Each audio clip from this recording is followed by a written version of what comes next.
Hola, mi nombre es Beatriz Carrillo, soy profesora de psicobiología en la Facultad de Psicología de la UNED y participo en la red de excelencia Bases Psicobiológicas de la Interacción entre el Desarrollo y Estilo de Vida, Implicaciones para la Salud. En esta presentación, que lleva por título El sistema del refuerzo en los trastornos de la ingesta, la obesidad y la anorexia, vamos a intentar hacer un breve recorrido en el que podamos intuir la relevancia de los aspectos emocionales y del refuerzo de la ingesta y cómo pueden hacer que los límites homeostáticos que la regulan se vean sobrepasados, pudiendo dar lugar a trastornos como la obesidad o la anorexia. La consideración de que la comida es un reforzador natural ha tenido como consecuencia que en las últimas décadas se haya desarrollado una gran cantidad de investigaciones sobre esta cuestión en el marco de la influencia que el sistema de recompensa ejerce sobre el inicio y el mantenimiento de la ingesta. Si la comida actúa como un reforzador natural, podríamos preguntarnos a través de qué mecanismo de acción ejerce sus efectos reforzantes para que los individuos coman no solo como respuesta a un déficit de energía, sino por el propio placer de degustar un alimento determinado. En la última década se ha investigado con intensidad sobre el papel de los péptidos implicados en la regulación del inicio y el cese de la ingesta. Podrían tener en el procesamiento del valor hedónico de los alimentos que se ingieren, ya que algunos autores proponen que el efecto reforzador de los alimentos puede ser una de las principales características que faciliten el desarrollo y el mantenimiento del sobrepeso y la obesidad en los individuos. El objetivo de esas investigaciones ha sido encontrar un sustrato neurobiológico que integre las señales homeostáticas de la conducta alimentaria con las de recompensa, que promueve la ingesta de alimentos con alto valor hedónico para los individuos. Algunos estudios han establecido una relación directa entre los péptidos implicados en el control de la ingesta y los centros de recompensa cerebrales. Como sabemos, en el hipotálamo se integran señales hormonales y neuronales que regulan el apetito y el metabolismo, teniendo una función de regulación homeostática del peso corporal. Pero el hipotálamo está conectado con el circuito neural de la recompensa y este puede llegar a eliminar las señales homeostáticas de la ingesta y con ello podría llevar al sujeto a extremos como la ingesta descontrolada o la restricción alimenticia que se produce en la anorexia.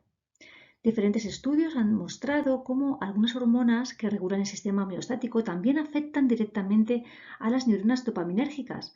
Así, la leptina, liberada por el tejido graso, y la insulina, liberada por el páncreas, inhiben a las neuronas dopaminérgicas. Y sin embargo, la grelina, secretada por el estómago y el intestino, las activa. Como vemos en la gráfica, un péptido orexígeno como es la grelina tiene la capacidad de afectar a la liberación de dopamina. Podemos observar en la gráfica A que tras la administración intraperitoneal, es decir, de forma periférica, de grelina, se incrementa la síntesis de dopamina en el área tegmental ventral. En la gráfica B, sin embargo, se ve cómo afecta la infusión de grelina a nivel central, en el área tegmental ventral o en otras regiones y cómo afecta la ingesta. Así, tras la infusión de grelina en este área, se incrementa la ingesta de forma significativa. En relación con los péptidos anorexígenos, algunos estudios han confirmado también una relación de la leptina y la insulina con las vías de la recompensa, ya que se ha puesto de manifiesto la posible influencia de estas dos hormonas podrían tener en una caída del valor reforzante de la comida, lo que contribuiría a facilitar el cese de la ingesta.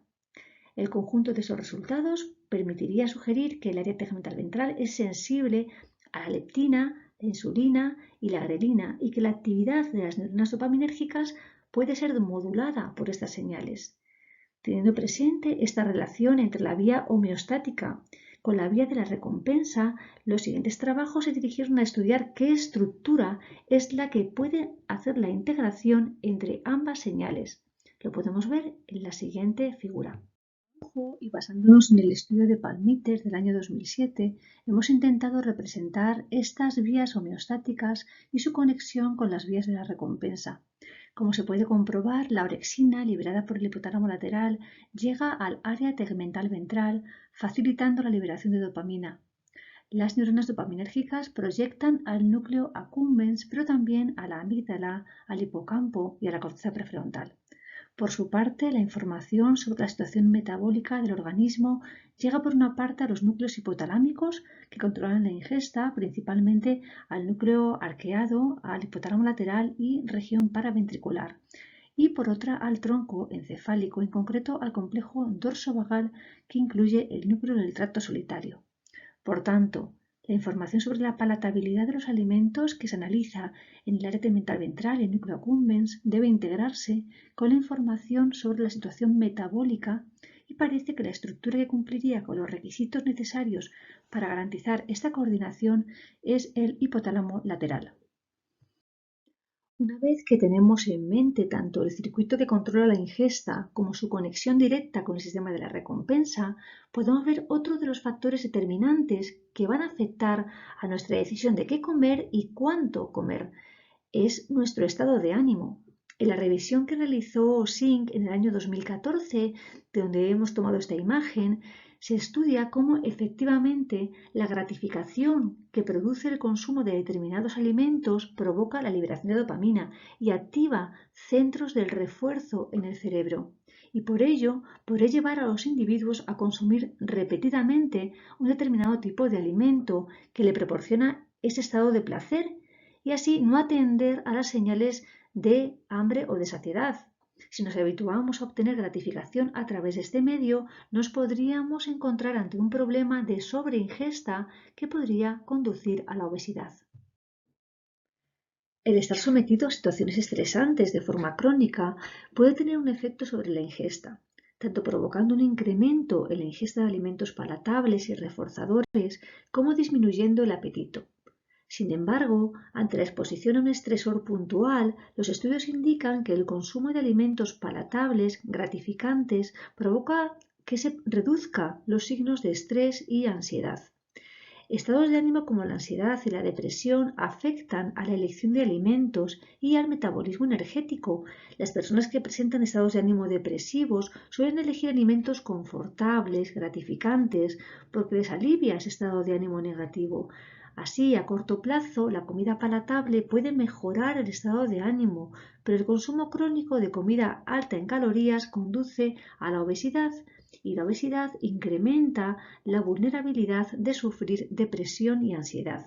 Es probable que por la reducción de los receptores D2 de la dopamina y por una mayor sensibilidad al estrés, así que los estados emocionales pueden afectar a la elección de la comida y a la ingesta, y estos alimentos acaban afectando al estado de ánimo. Por ello se presenta como una relación bidireccional. Es importante tener en cuenta que la comida influye en los sistemas de neurotransmisión cerebral y que afecta al estado de ánimo a través de cambios en la estructura, la química y la fisiología del cerebro. De este modo, el estado de ánimo puede influir en nuestra elección de alimentos y las expectativas sobre los efectos de esos alimentos nos pueden producir. Un ejemplo muy claro es el chocolate, que tiene un efecto potente sobre el estado de ánimo, generalmente incrementando las sensaciones de placer y reduciendo la tensión. ¿Y a través de qué vía nos afecta el consumo de chocolate? Principalmente a través de la vía serotoninérgica, aunque también opioide. La serotonina regula los estados de ánimo, el sueño, el apetito, el control de impulsos. Y lo que no hay que perder de vista es que entre un 80 y un 90% de la serotonina de la que disponemos proviene del intestino a través de nuestra ingesta. El precursor de la serotonina es el triptófano. Y la cantidad de triptófano de la que disponemos depende de los alimentos que ingerimos. Y cómo no, el chocolate tiene un alto contenido en triptófano. La ingesta alta en carbohidratos incrementa los niveles de triptófano, incrementando así la síntesis de serotonina en el cerebro y aliviando la depresión.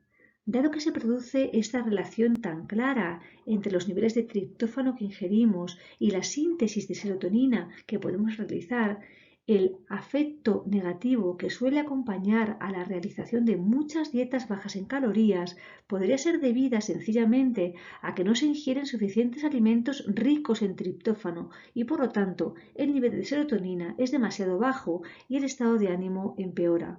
Así no es extrañar que el cuerpo nos pida alimentos ricos en carbohidratos o, por ejemplo, chocolate. Sencillamente, al ingerirlos, incrementa la síntesis de serotonina y nuestro estado de ánimo mejora. ¿Qué sucede cuando estamos aburridos, deprimidos o cansados? Ante estas situaciones se ha comprobado que se incrementa el consumo de alimentos y, sin embargo, este baja ante situaciones de miedo o de dolor.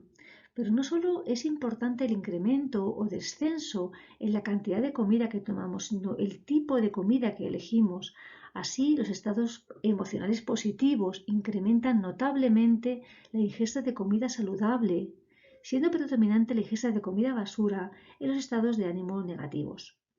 Comemos más si estamos contentos o tristes frente a si nuestro estado de ánimo es más neutro. Así se ha visto que cuando nuestra emoción predominante es la ira o la alegría, sentimos más hambre que cuando las emociones predominantes son el miedo o la tristeza. Pero esta relación no se da en todas las personas. La forma en que las emociones afectan a la ingesta es más fuerte en personas obesas que en personas que no lo son. Igualmente en personas que están a dieta, más que en personas que no están a dieta. Creo que en este punto es muy relevante tener en cuenta la situación emocional en la que se encuentran las personas que sufren desórdenes de la conducta alimentaria y que, lejos de ser un factor más, puede ser un factor muy determinante en la evolución y la recuperación de estos trastornos. El último de los factores que nos falta por tratar, como vimos al principio, es el que puede ejercer el control cognitivo a través principalmente de la activación de la corteza prefrontal. Líneas recientes de investigación apuntan hacia la idea de que la pérdida de control sobre la conducta de ingesta es lo que promueve y mantiene la obesidad de los sujetos. Se ha comprobado en experimentos con humanos que, además de la disminución de la dopamina en el estriado, también se produce una disminución en la actividad en la corteza prefrontal, y en concreto en la región orbitofrontal dorsolateral y en el giro cingulado anterior. Así, como vemos en el sistema donde la ingesta está bajo control, al existir un control cognitivo elevado, permite disminuir la activación del sistema de refuerzo que provocan las claves de los alimentos y, por lo tanto, disminuye la ingesta. Sin embargo, cuando no se da un control cognitivo tan fuerte o este está prácticamente desaparecido, entonces los alimentos activan el sistema de la recompensa y el sujeto ingerirá más alimentos. Y esto podría conducir a un incremento en el peso y posiblemente llevaría a la obesidad. El control cognitivo nos lo posibilita la corteza prefrontal y se suele denominar control inhibitorio. Pero los estudios no llegan a un acuerdo de si la falta de control inhibitorio lleva a la obesidad o si es la obesidad la que provoca esta falta de control cognitivo. Tras este pequeño recorrido por diferentes aspectos que pueden estar regulando la sobreingesta, una cuestión que surge de inmediato es si en el caso de la anorexia nerviosa comparte los mismos mecanismos neurobiológicos de recompensa, de control inhibitorio o la respuesta emocional que los vistos en la sobreingesta. La anorexia nerviosa y la bulimia nerviosa se sitúan en dos extremos opuestos en el control inhibitorio de la conducta. En el caso de la anorexia nerviosa, las personas que lo padecen tienen un control cognitivo y una capacidad para posponer el refuerzo muy superior a las personas sanas, y esto parece que les permite mantener la restricción calórica que llevan a cabo. Sin embargo, las personas que tienen bulimia nerviosa tienden a presentar un control pobre del impulso, buscan más estímulos novedosos y placenteros, y las consecuencias futuras de sus actos no están tan presentes.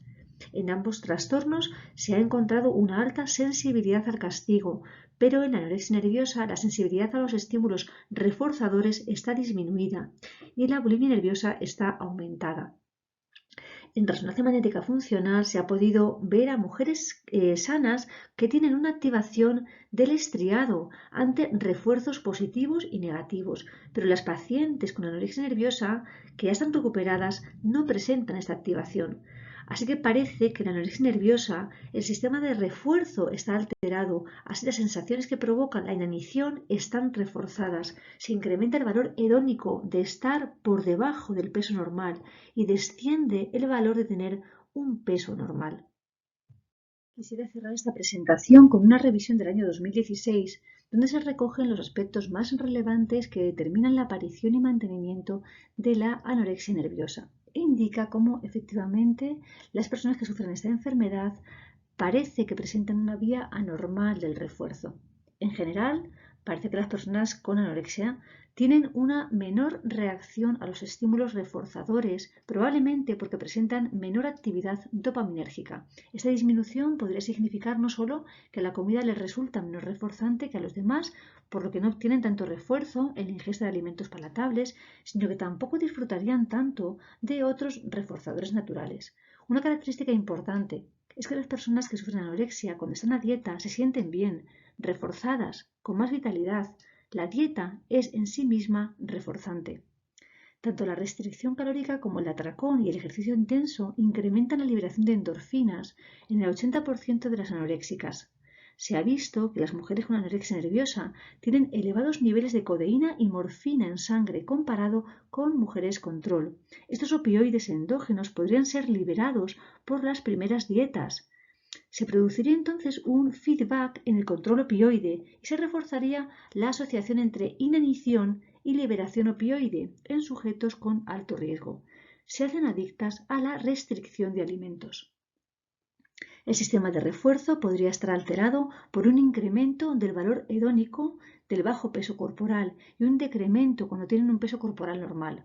Otro candidato a ese sistema de refuerzo alterado parece ser debido a que las personas con anorexia, cuando se produce un incremento de dopamina en el circuito del refuerzo, se transmiten señales que conducen a la ansiedad en vez de señales placenteras.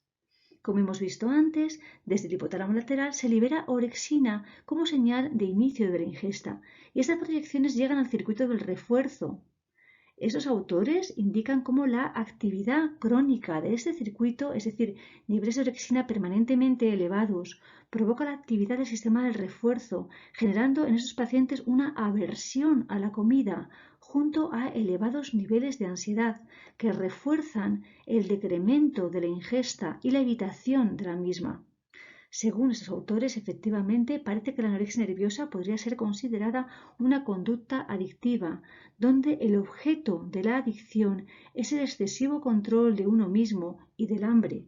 Así proponen que un sistema anormal de refuerzo es central en la anorexia nerviosa y se apoyan en el hecho de que los niveles en plasma de grelina que deberían conducir a la ingesta, pero en esos sujetos incrementan la ansiedad y evitación de los alimentos, siendo placentera la sensación de autocontrol e inanición y angustiosa las sensaciones derivadas de la ingesta. Muchísimas gracias por su atención.